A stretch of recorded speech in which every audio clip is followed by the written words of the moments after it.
Hello বন্ধুরা, কেমন আছেন সবাই? আশা করছি আল্লাহর রহমতে সবাই ভালো আছেন। আসলে আমাদের জীবনটা একটা ঘড়ির মতো। একটা ঘড়ি কখনো কারোর জন্য এক মুহূর্ত অপেক্ষা করে না। জীবনে ফেলে আসা দিনগুলি আমরা সবাই অনেক মিস করি। বাস্তব জীবনে চলতে চলতে বাস্তবতা আমাদেরকে অনেক কিছুই শিখিয়ে দেয়। জীবনে খারাপ ভালো এই দুটি সময় নিয়েই আমরা আমাদের জীবন অতিবাহিত করে থাকি। জীবনে খারাপ সময়গুলো বাস্তব জীবনে আমাদেরকে অনেক কিছুই শিখিয়ে দেয়। বাস্তব জীবনে কর্মব্যস্ততার কারণে আমরা আমাদের জীবনের আনন্দঘন মুহূর্তগুলো হারিয়ে ফেলছি।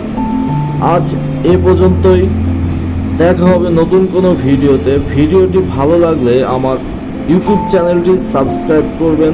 সকলে ভালো থাকবেন, সুস্থ থাকবেন। আল্লাহ হাফেজ।